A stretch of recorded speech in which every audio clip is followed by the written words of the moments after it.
Welcome, everybody, to Dead Talk Live. I'm your host, Viz. I want to welcome all of our viewers from around the world. Good evening, good morning, good afternoon to all of you.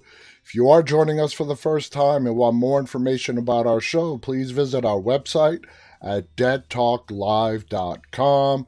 Visit us on YouTube, Instagram, Facebook, Twitter, and Twitch, where this show simultaneously streams to every night. And if you're on YouTube right now, please go ahead and subscribe. If you have yet to do so, hit the thumbs up button if you enjoy this broadcast.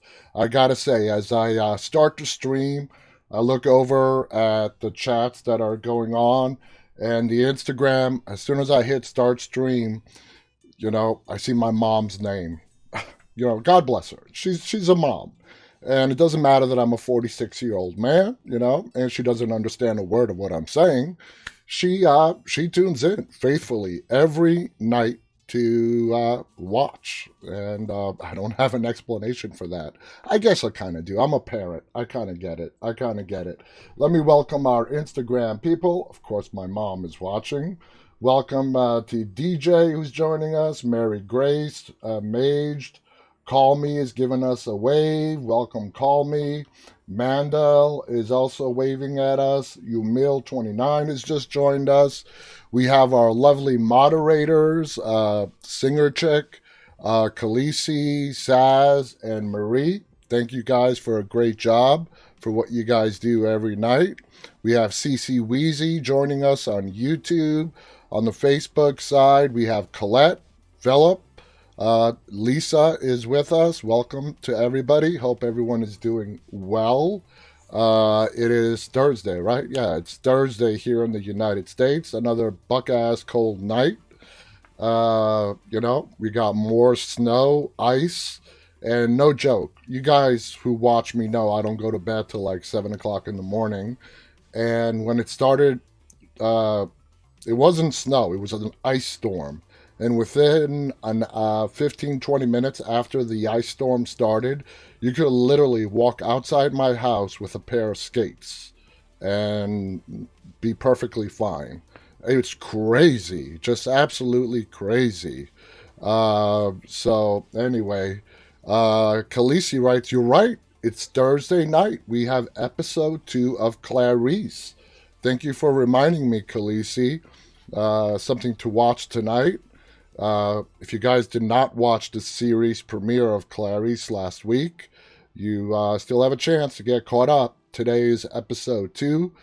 The premiere offered a lot of potential, great premiere, and I think it's going to get much better. As I previously stated, Michael Cudlitz is going to be coming back on this show sometime in the near future to talk about Clarice. Also, the character who plays Catherine. If you guys remember, if you've seen Silence of the Lamb, Catherine was the girl that Clarice saved from the well. Catherine is, her character is in Clarice, the TV show that just premiered last week, played by Marnie Carpenter. Marnie is also going to be a guest of ours in April. So we're going to be having a lot of guests from the show Clarice, which is going to get hot. I'm telling you guys, this show is going to get hot. Don't wait too long where you have to do a lot of catching up. Go ahead and start watching it, especially if you're a fan of the Silence of the Lambs. Don't expect the name Hannibal to be mentioned on the show. Because of an article we read last week, we found out because of naming rights issues, CBS's Clarice is not allowed to use the name Hannibal Lecter. So you're not going to hear much mention of him. But you are going to get a lot of mentions of Buffalo Bill and the trauma that Buffalo Bill caused Clarice. Now, in my opinion, it's a good workaround. If you guys watch Silence of the Lambs, you know that there were kind of two antagonists. The big one of the movie was Buffalo Bill. That was the serial killer that they were trying to catch, but it brought Clarice to good old Hannibal Lecter, played by Anthony Hopkins, brilliantly, I might add. He won an Oscar for it. But who do you guys think traumatized good old Clarice more? Her having to face down with Buffalo Bill at the end of Silence of the Lambs? Or was it her encounters with Hannibal the Cannibal? Uh, I think Hannibal getting into her mind caused more of a mind. I want to say the word, but, if you say it, you know, a mind screw, okay, with Clarice than Buffalo Bill did. That's my opinion. But they're not allowed to mention him. Zoe is with us on Twitter, who says this helps takes my mind off the lack of power, food, and water and the coldness in Texas. Zoe, dude, my heart's out goes out to everyone in Texas. I hope you guys stay safe. It's horrible what's going on down there. It's an absolute shit show if you keeping up with the news. And my wife brought to my attention, apparently the mayor of some town in Texas tweeted some really shitty remarks about how everyone has to fend for themselves. Now, this is a mayor, and he's just obviously completely clueless. He has since resigned. His wife has lost her job. His family is getting death threats. I do not agree with the death threats part. What bewilders me is that this mayor in some town in Texas is completely clueless to what his responsibilities are as a mayor of a town to the people that elected him to become mayor of this town. I don't know his name. This was mentioned to me by my wife in passing. I couldn't believe what she was telling me, but it is true.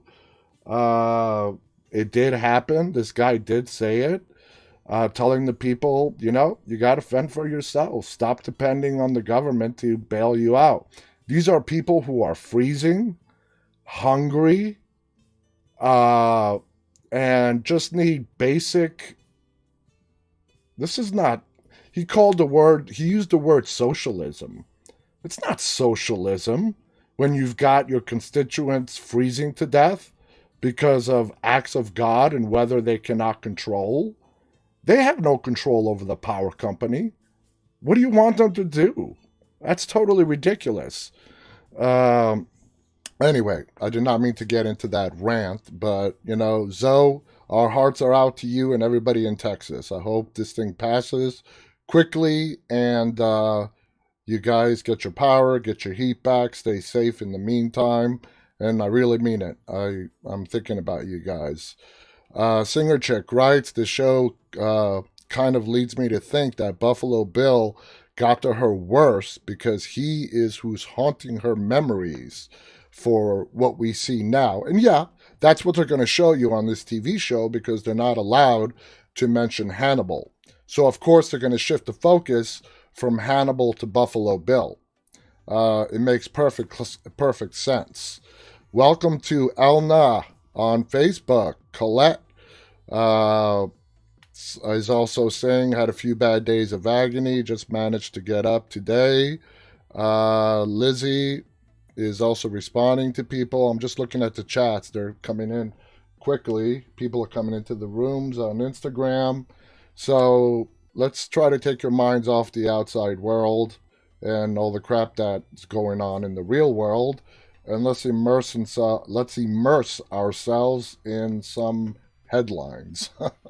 I don't know if that's going to make you feel better or worse, but I promise it's not news, fact-related, going on in the world type of headlines. It's related to the entertainment industry. So I'm going to try to do my best to distract you guys. So, first on the list is Kirkman. The Walking Dead Robert Kirkman says he mishandled, and they put a big spoilers, character. In issue number 8 of The Walking Dead Deluxe, Kirkman admits he mishandled a key character, and now he finally understands the dislike that they received. There's a warning spoiler. Through the Walking Dead Deluxe Edition, fans are reliving the adventures of Rick Grimes as he makes his way from Atlanta and eventually forms the alliance that will have to fend off sinister villains like the Governor, Negan, and the Whisperers. The colored version adds a lot more texture to the story, and from a narrative standpoint, it's interesting reconciling how the book ended, how the TV shows are adapting the zombie world, and how it was making the journey with these characters initially. And in The Walking Dead Deluxe Edition number 8, franchise co-creator and mastermind Robert Kirkman takes time in the letter section to address one particular character and how he mishandled her. Rick's wife, Lori. All right. Now, he's talking about the comic books. We all know that Lori was not a big fan favorite on the TV show either. The issue focuses on the aftermath of Rick being told by Lori she's pregnant. However, before Rick has a chance to ask questions, knowing she had an affair with Shane, she rushed to let the rest of the camp know. That did not happen on the series. He eventually chats with Dale about it, who asks if it's Shane. Although Rick is well aware of the possibility, if not probability, that Shane is the father. Rick just wants to ignore it and live a life of hope and happiness amid the Walker infestation, ordering Dale to drop the issue. While Dale is sympathetic to Rick's cause to drop the issue, she largely avoided the topic of her relationship with Shane and the chance he might be the father. At first, Kirkman writes that he thought audiences would be sympathetic to her story, but as he admits now that his execution was off. He says he was simply trying to show her state of mind, especially how lost she was, which is why she rushed to tell them the news. As he admits when he reread the print, Laurie's actions did strike him as cold. And yeah, that's kind of odd. You find out you're pregnant. It's a topic that you're avoiding with your husband, but you go out and rush to tell the rest of the people you are traveling with in the zombie apocalypse. It's always bugged me on average how readers never really liked Laurie. I always saw her as a more sympathetic than the readers did, he wrote. I never really understood why my opinions of her never quite got through in the work. Reading scenes like this, I finally start to understand. I feel like I was a young writer and didn't really handle Laurie the way I thought I did. Kind of a shame. As much as he chalks it up to inexperience, several fans also had the same issue with her depiction on the television show. No kidding. While that indicates that some of the fans more object to her larger character arc, Kirkman confesses he could have handled her development better to make her more empathetic leading character. And my question to that article and Kirkman's revelation is, I guess that must have come, the comic books came way before the series.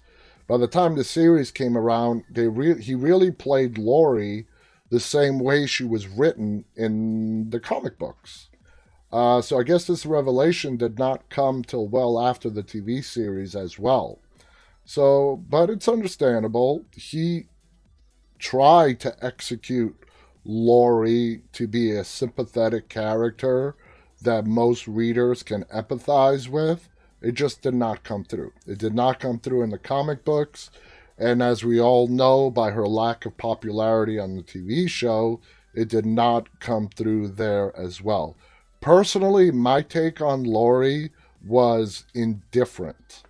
I did not hate her. I did not particularly love her character either. I was indifferent to her. I could sympathize that she was in a bad spot, but I also disagree with the writing, and it says a lot about her character that, you know, less than 5 weeks after being told that her husband is dead, she, starts having sex with his best friend. I mean, honestly, what does that tell you about someone's character? Less than 5 weeks. 5 weeks is when Rick comes out of the coma, and they've been going at it for a while. So that's where my problem with the character of Laurie Grimes comes in. Colette writes, I agree with you, Viz. She thought he was dead. And exactly, he's dead. Grieve. Don't go however many days or a week or two and then start having sex with your supposed dead husband's best friend. And before Rick showed up, she did not. I'm talking about the TV show now. The character of Laurie, played by Sarah Callies, who she did great, did not show any kind of remorse. This is before Rick showed up. The brief times we saw them in the woods, very brief times that we saw them together. But when Rick showed up, that all changed. And she just wanted to make it all disappear, like it never happened. Whatever happened between her and Shane never happened. And of course, Shane, yeah, he broke. He mentally lost it. But hey, she forgot that he's a person too. He showed he has feelings for her. He saved her life and her son's life by rescuing them out of the apocalypse and leading them to safety. And she just, disregarded his feelings as well. So she was in a tough spot, but it's a spot that she put herself into. That's my 2 cents in regards to Laurie. Colette writes, unless it happened before it all kicked off. That is a good point, and we don't know. And it's something that Kirkman never addressed. Were Shane and Laurie having an affair before the apocalypse, before Rick got shot? Were those two doing something? That it was never implied that is what happened on the TV show. But you gotta ask yourself, could it have happened? It's something we will never find out. Maybe Kirkman, I don't think he even knows who he wrote the characters. So if he does come out with something, it might not have been his mindset when he was actually writing the novels. And keep in mind, Robert Kirkman is a huge writer for the show as well. So anyway, let's move on. This I thought was interesting. 10 body horror movies that broke all the rules. So that headline, along with this picture, which is just way the hell out there, okay, I gotta at least skim through this and see what this is about. If nothing else, just take a look at these weird-ass pictures. As popular as horror movies are, it goes without saying that some subgenres are more accessible and approachable than others, with some only appealing to a smaller niche of gore hounds. And I have to admit, this whole body horror subgenre, it does have a very small following. One such subset is body horror, which is typically defined by a focus on the human body being altered, mutated, and otherwise reconfigured for our squeamish entertainment. So for those of you who are asking what the hell body horror is, there you go. This can happen in any number of ways: an alien infection, a scientific experiment gone wrong, or interdimensional sadomasochists. And I would love a definition of what interdimensional sadomasochists are. Because, wow. Anyway, but in each case, human beings end up being transformed far from their original composition. Body horror remains a niche subgenre not only because of its willfully, viscerally, and disgusting content, but also the practical challenges of executing mutation effects on a budget, meaning that these low budget films just cannot afford the effects that need to go in it to make it, come out the way they're envisioning. Nevertheless, the stronger and more memorable entries into the body horror genre are fondly remembered for how creatively they offered up a vision of bodily manipulation, whether splattered with gore or not.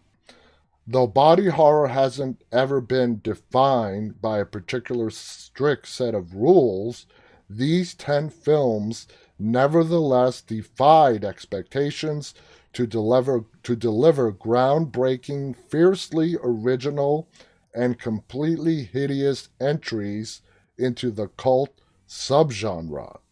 And let's just quickly go through this list. The Thing. I'm sorry. The Thing, yeah, we see a lot of body disfigurement. It's not body horror. It's not. Let's see, what else? Hellraiser. All right, yeah. This comes from the mind of Clive Barker. Brilliant writer, twisted brain with an extraordinary imagination. He's an amazing writer. He made this movie as well. Yeah, this this definitely falls under the body horror subgenre, and it is. If you're not if you're a squeamish person and you've never seen Hellraiser, don't. You gotta have a strong stomach for it. The Human Centipede. I have not watched this. Even for the standards of body horror, Tom Six's The Human Centipede is truly nauseating stuff, despite actually being considerably less explicit than you might expect. The film revolves around a deranged surgeon who kidnaps 3 individuals in an attempt to perform an experimental surgery which will create a human centipede. Okay, that explains it all. The Fly.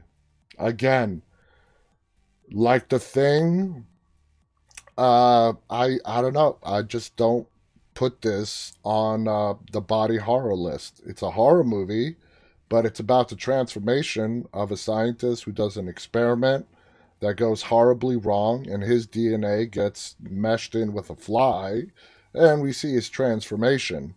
Could it be considered body horror? Yeah. You guys got to keep in mind, when movies like The Fly, 1986, the 90s, even the early 2000s, body horror was not a term.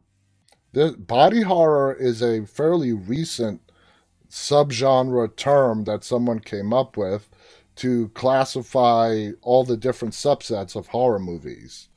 Yeah, trust me, growing up, I never heard of the term body horror. Never. Not until recently. Number 6, Akira. This is an anime film, is a legendary film for many reasons, not least its enormously influential stature in the realms of both cyberpunk and animation, but also as the rarest of animated body horror movies. Ooh, I don't know if you guys are into anime, but if you guys want to watch some body horror anime, there you go. Videodrome. This is a movie. I have seen Videodrome. It's very good. It stars James Wood. It's a Cronenberg film. Let's see. It follows Max, the president of a small TV station, who discovers the titular broadcast signal displaying a continuous feed of violence and torture, which ultimately causes viewers to witness increasingly disturbing hallucinations. It's basically mind control done subconsciously by subliminal messaging. that's a nice, neat way to wrap it up. And here's to the picture that we saw in the beginning of this article. I mean, this picture for our viewers on Instagram, who I'm sorry you could only see the screen real estate that Instagram offers. For the rest of you guys, you can see this picture, and I don't even know how to describe this. So I'm going to do my best for our Instagram folks.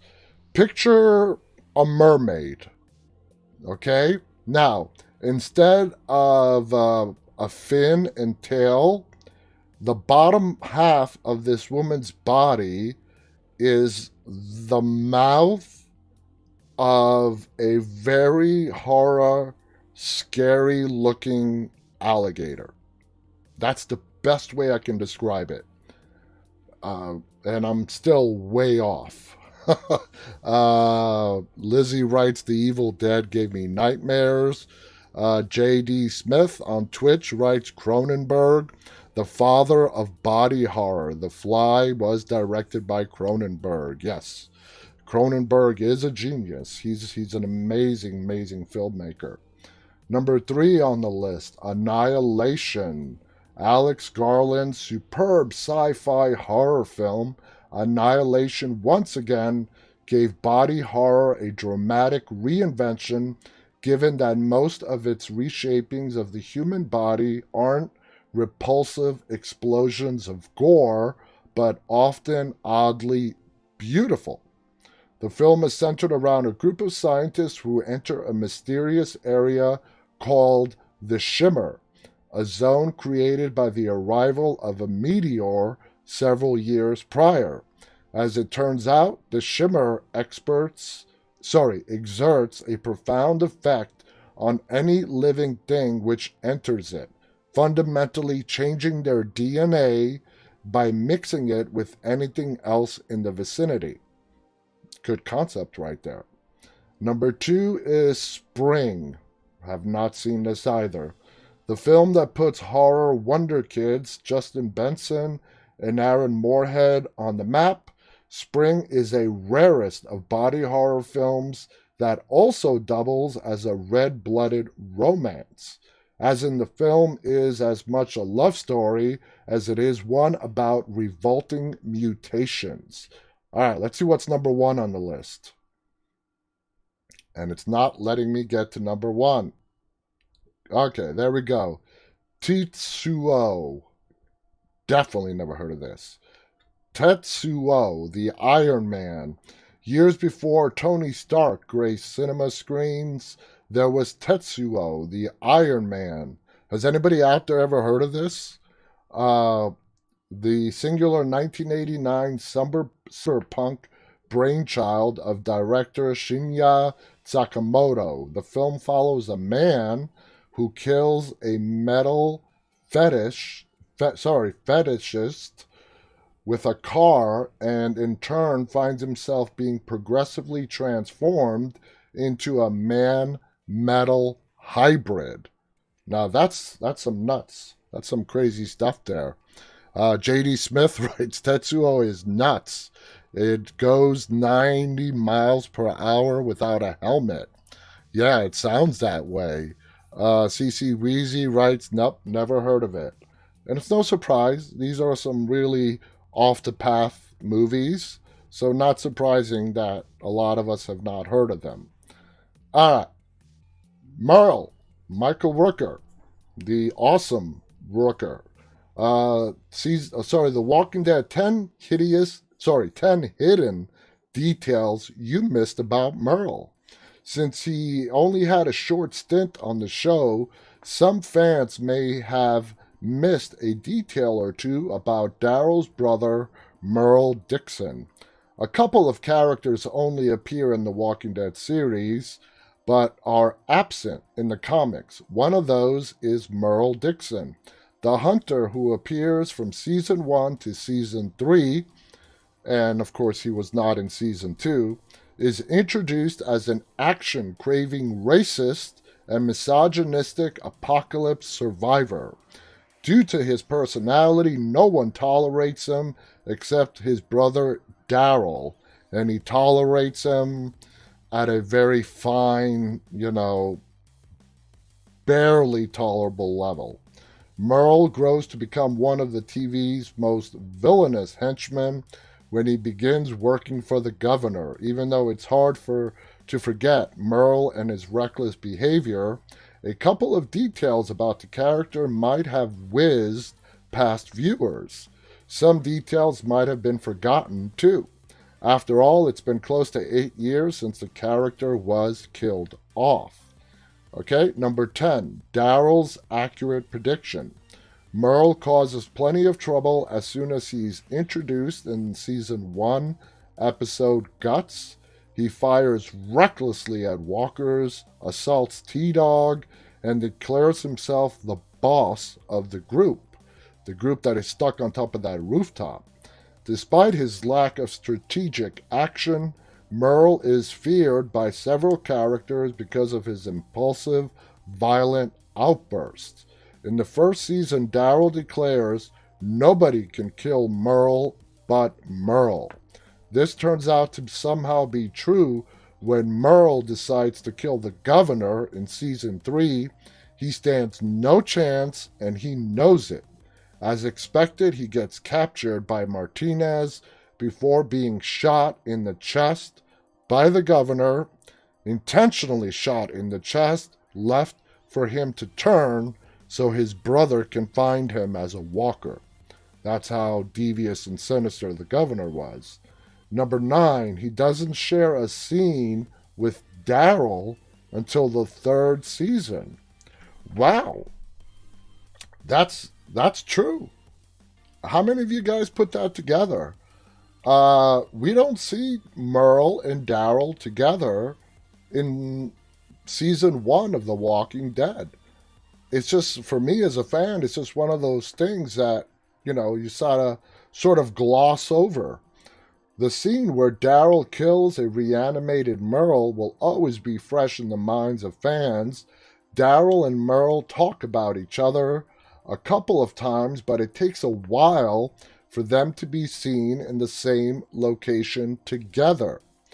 And season 2 was that hallucination. I guess they're not counting that. When Daryl gets knocked off the horse and he's trying to drag himself up from up that hill, and he hallucinates seeing his brother Merle. I believe that was season 2. Nervous Nelly was the name of the horse. Colette writes, Daryl seemed to be avoiding him. CC Wheezy writes, until Woodbury. Yup. Alright, number 8 is the first original main character to be killed off. Merle is the first of the show's original main characters to die. The second is Beth Green. That's kind of a very subjective detail right there, because Amy was part of the original group, and she was in several episodes before being killed off at the end of the 4th episode into the 5th, and I would say she was probably the first ones of the original gang to get killed off, not Merle. So I'm going to argue against that one. Number 7, his kill count. Merle's confirmed on-screen kill add to a total of 25. These statistics only account for the non-zombified humans. So damn, this guy put down 25 human beings. The number of walkers that Merle has killed remains unknown. Most of his kills happened during his time as one of the governor's henchmen, of course. Before his final shootout scene, he states that he killed many people, some before the apocalypse. Given his general demeanor, it should be assumed that the number of kills that happen off-screen or before the series far outnumber those that the viewers have seen. Number 6, number of jobs he had. That's kind of irrelevant, but anyway. Atlanta survivor camp and Green family farm boss, Shane Walsh states that Merle has made great strides as a drug dealer prior to the apocalypse. The first job he has is that of a soldier. After being dismissed for punching a sergeant, he is court-martialed and sentenced to 16 months behind bars. After the apocalypse, Merle works as a supply runner at the Atlanta survivor camp. He then becomes a guard in Woodbury before joining the governor's Woodbury Army, where his rank is lieutenant. Number 5, the Breaking Bad reference. Yes. The references that we got in the early parts of The Walking Dead revolve around Merle and Daryl. Merle has a history of doing and dealing drugs. This habit begins after he is discharged from the military from punching an officer. The death of his father also makes matters worse. Blue Sky meth can be spotted in Merle's bag of drugs a couple of times in the series. This is the same unique meth that only Walter White was capable of manufacturing in Breaking Bad, and Jesse Pinkman. They left out Jesse. Perhaps this was a deliberate attempt by the writers to make viewers speculate that both shows were set in the same universe. They are both AMC productions after all. Just looking at the chats. So let's keep on going. His amputation and prosthetic hand. Merle is the first living character in The Walking Dead to have an amputation. I mean, come on, that's not a fact we've missed. It's like right there. Other living characters have also had an amputation, including the governor, Herschel, and Aaron. Unlike the other characters, Merle's amputation is unassisted, and we really don't know how he did it. He had to amputate his hand to cut it off with a hacksaw in order to escape from an Atlanta rooftop where the survivors left him behind. T-Dog tried to get him out. He dropped the key. Like Aaron's prosthetic arm that he sometimes attaches Morning Star to, Merle's prosthetic hand looks similar in appearance. The only difference was that he preferred to have a bayonet attached to his. Number 3, variety of firearms. The former antagonist changes firearms more times than any other character on the show. In fact, he rarely uses the same gun across episodes. Given his military background, this makes total sense. The first gun he is seen using the series are the Winchester Model 70 and the Browning High Power, which he fires from the top of the roof. The last gun he handles before his death is the MK-18 Mod O. He has laid his hands on a variety of other guns, such as the Walther P99 and the Colt MK4 Series 70. Number 2, Daryl inherits a motorcycle from him. Merle was the initial owner of Daryl Dixon's first motorcycle. Though he never rides it in the series, the bike is a Triumph Bonneville TR6C chopper from the 70s. I did not know that. How many of you guys knew that his motorcycle was Merle's? I did not know that. I had no idea that it was Merle's motorcycle. Now I do. I see Singer Chick is buffering again. Singer Chick, it seems like you're having buffering issues every night with YouTube. It's your Wi-Fi, more than likely. That's what's causing the buffering. So if you want it to go away, maybe move closer to your Wi-Fi router or see how the configuration is. But it looks like the Wi-Fi cannot handle the video stream. So hope that helps. Lizzie did know about the motorcycle. Okay.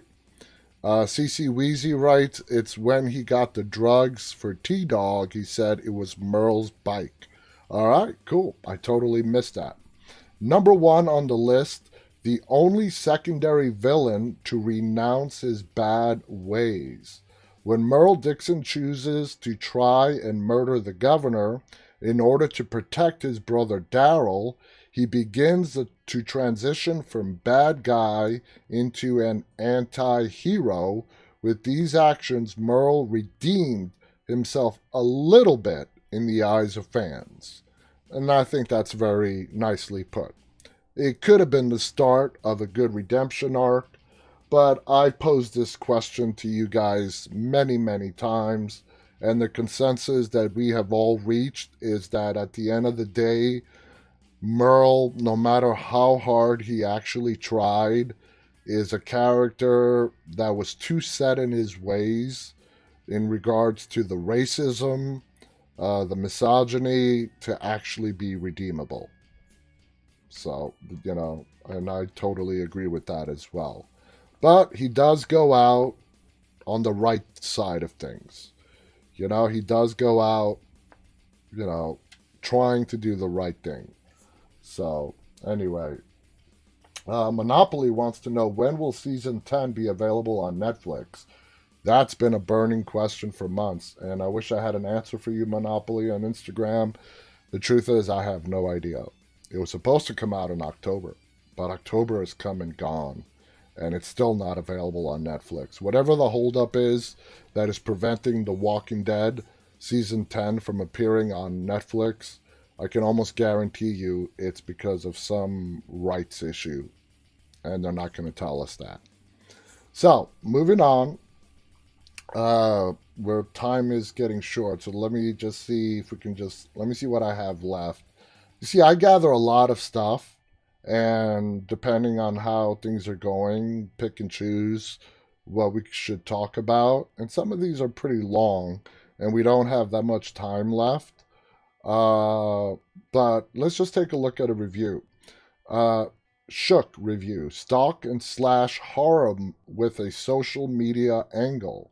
With the gore unfolding on Zoom-style calls and home surveillance cameras, the story of online influencers being hunted by a killer is very 2021.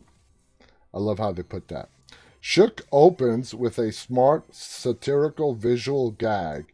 It reveals the cast of characters, a bunch of female online influencers who pimp out various products, arriving at a swanky event complete with popping flashbulbs. An edit from another angle shows not all is as it seems, which pretty much sets the tone for the rest of the film. A thriller in the stalk and slash tradition, but one that keeps pulling the rug out from under the viewer's expectation. After the first gory bit of wrong footing, literally it involves a shoe as a weapon, blonde beauty specialist Mia emerges as the main protagonist after she arrives at her family home in the suburbs to watch a lapdog Chico, and for the rest of it you gotta register to read the article, which I did not do. This is on The Guardian. The movie is called Shook, and it looks like it's following in the tradition of Host via the Zoom call and other countless movies released over the recent years where we see footage from home surveillance cameras. So that's on that. 10 movies to watch if you're a fan of American Horror Story. Let's see if we can quickly go this. Okay. Murder House, which is season 1, and The Conjuring. All right, I can see that. Number 9, Asylum, which is season 2, and 12 Monkeys. All right. Number 8, Coven and The Craft. Yeah, that's a good comparison right there. The Craft was very popular back in the 90s. Number 7, Freak Show and Berserk. Ooh. Berserk is a movie from the 60s. I don't know how many of you guys might have seen that or not. Number 6, Hotel in 1408. Great comparison there. I loved American Horror Story Hotel. Of course, Asylum is my favorite season, and I also love the movie 1408. Stephen King novel made into a movie starring John Cusack. You guys know I'm a big paranormal movie fan, and I absolutely love 1408. We discussed it fairly recently, and it's a show that has two different endings. You have the theatrical ending, and then the director's cut ending. I actually like the director's cut ending rather than the theatrical ending. So, let's see, what's number 5? Roanoke and the Last Broadcast from 1998. Number 4, Cult and Split Image from 1982. Susan Sarandon. Number 3, Apocalypse and 10 Cloverfield Lane. That I do not see. I'm sorry, I've watched 10 Cloverfield Lane, as well as Apocalypse, which is a really dark season of American Horror Story. No, I don't see the comparison there. Number 2, 1984 and Sleepaway Camp. Sleepaway Camp, if you haven't heard of it, it's a cult classic. Just one of those horror movies. When it was made, they had no idea what it was going to become. To this day, it's a huge cult classic film. But they're comparing it to 1984.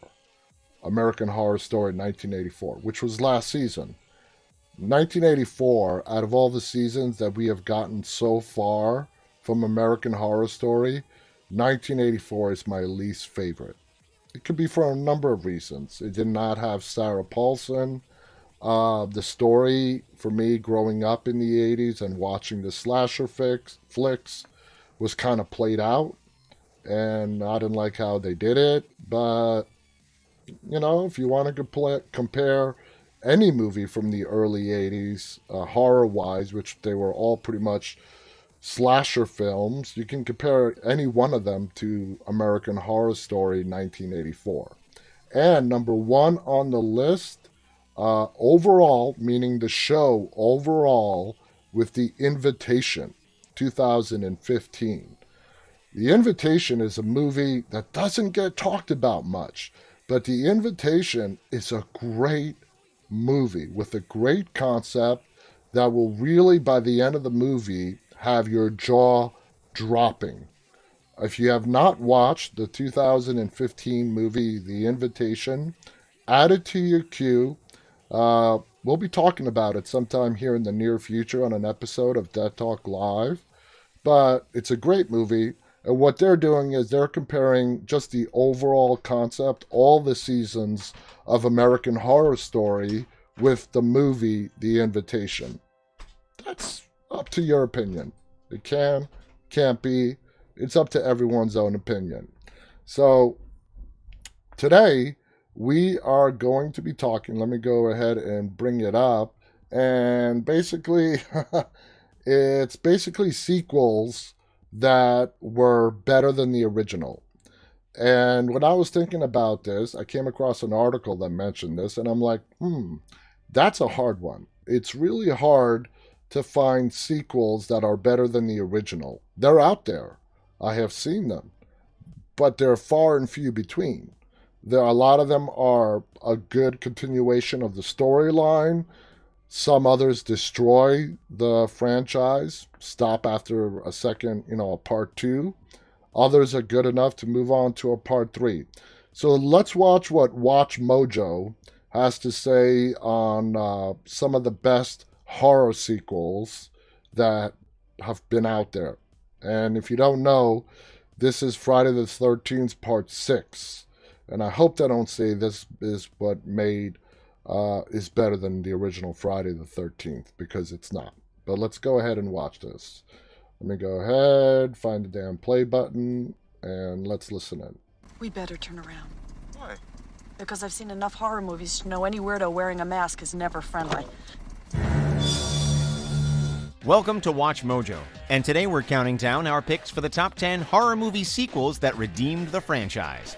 This time you're going to lose. Good movie. My friends call me Chucky. Oh my god, I love it. I've seen it 5 times and it still gets me every time. For this list, we'll be looking at sequels that brought back a horror movie franchise.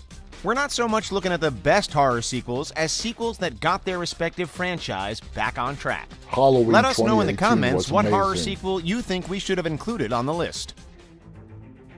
Number 10, Ouija, Origin of Evil. Let's begin. When Ouija came out in 2014, nobody was impressed by the movie. The consensus being that it was another forgettable horror flick about a supernatural force offing teenagers.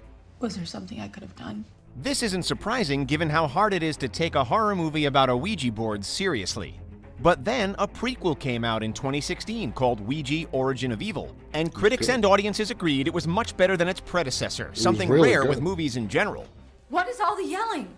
Look what she did! Did you do this? Kind of a No. messed up ending. She's lying. This was in large part thanks to director Mike Flanagan, whose previous work included Oculus and Hush. Number 9, Curse of Chucky. My friends call me Chucky. You're dead. No, you are. The Child's Play movies made Chucky the quintessential evil doll. However, Bride of Chucky and Seed of Chucky took Chucky in a campy direction, focusing more on gags than on horror. What? No, we didn't. Oh, sweet face, come to mommy. That's not to say you can't have humor in a Chucky movie, but there's obviously such a thing as too much. The direct-to-video sequel Curse of Chucky is a return to form, bringing Chucky back to being a menacing icon rather than the joke that earlier sequels made him. Hi, I'm Chucky. Wanna play? Speaking of getting back to basics, Alex Vincent, who played Little Andy in the first 2 Child's Play movies, makes a brief appearance in a post-credit scene, ensuring that fans of the series stay tuned for future installments. Play with this. Andy! Number 8, Saw 6. Mr. Easton, what is this? It's a game. The gold standard of torture movies, the Saw franchise One of the dominated better the of the horror genre in the sequels. mid-2000s with its gruesome traps and graphic kills. And that's my way. And I brought proof. But with a new film coming out every year, the series started to get old quickly, and the traps didn't seem as novel going 4 or 5 movies in. But in stepped Saw 6, which was a scathing critique of the American health insurance industry, with one of the main stories about a health insurance executive that was put through one of Jigsaw's cruel tests. You must let go of one to save the life of the other. As you can see, the choice is not so clear when you are face to face with the people whose blood will stain your hands. Saw 6 is often considered the best film since Saw 2, and it proved that the franchise wasn't completely out of ideas. At least, not yet. I'm really Number looking 7, forward to Final Spiral. Destination 5.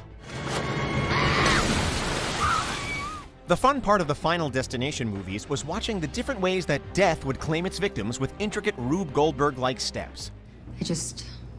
I don't want to miss anything.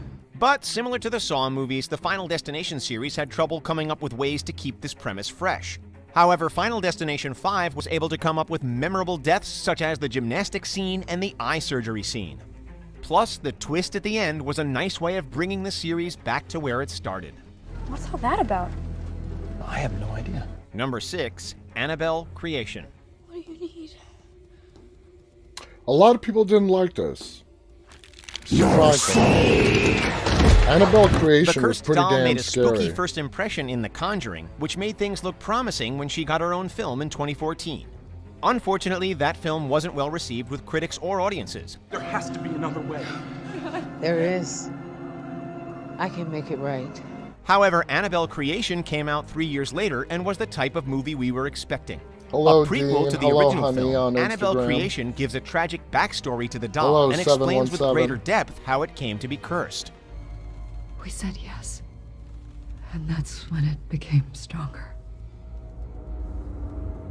Actress Lulu Wilson was in both Annabelle Creation and the Ouija prequel, which shows that she was someone to cast if you wanted to make a prequel that was an improvement over the original. Number 5, Friday the 13th Part 6, Jason Lives. Darren, we better turn around. Why? Because I've seen enough horror movies to know any weirdo wearing a mask is never friendly. Friday the 13th Part is 6 one was franchise not that isn't bad. afraid to go in different directions, but Part 5 might have gone too far with giving us a different killer to continue the series other than Jason Voorhees.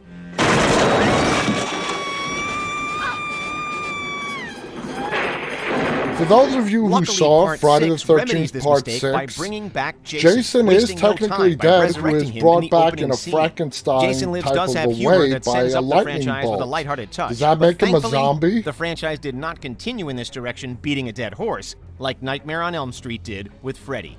But we'll get to that later. I mean, technically he's dead, and he has been reanimated. Number 4, The Exorcist 3. Enter night. What made The Exorcist This time 3 you're going to great lose. was Brad The Dourif, original who Exorcist played the is one of Gemini the killer scariest and films was of also all Chucky, time. And Exorcist 2 and George is C. anything Scott. but. The interaction between those two is phenomenal. Luckily, almost 13 There they years are, after George the C. disappointing Scott. follow-up, The Exorcist 3 came to save the day and restore the good name of the franchise. Based on the novel Legion by Exorcist author William Peter Blatty, Exorcist 3 focuses on Lieutenant Kinderman, a character from the original film investigating murders committed by the Gemini killer. The film has got one of the most memorable jump scares in horror and great performances by George C. Scott and Brad Dourif. Brad Dourif was phenomenal in The Exorcist 3. I think it's his best role. Never get away! Number 3, Scream 4. Released 11 years after the original trilogy had ended, Scream 4 was a commentary. We're getting a Scream 5. Let's see what other movies are on this list. As Kirby, played by Hayden Panettiere, and Jill. We're running out of time. It's about becoming you. We didn't know we needed the film, but it was an improvement. I'm really looking forward to Scream 5.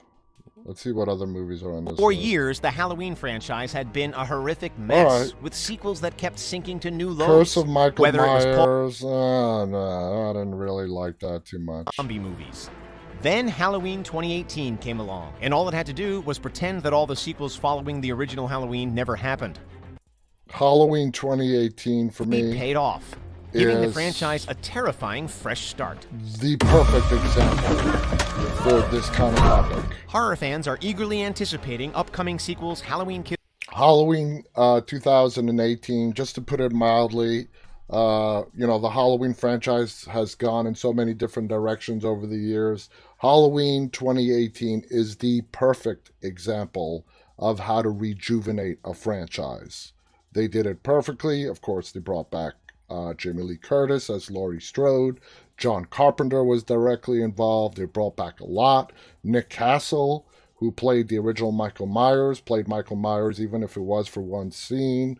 Great, great, great film, and I can't wait for Halloween Kills.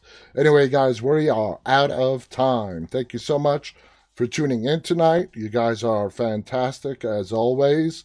Please visit us on the web at deadtalklive.com. Visit our social media platforms using the name Dead Talk Live on YouTube, Instagram, Facebook, Twitch, and Twitter. Subscribe and follow, please. If you're there on YouTube right now, hit the thumbs up button on this broadcast. I'll be back with you guys tomorrow night, and we're going to be discussing horror documentaries tomorrow night. So make sure to tune in. Everybody stay safe. People out in Texas, please stay safe. I will see you guys again tomorrow night. And until then, remember, always stay walking.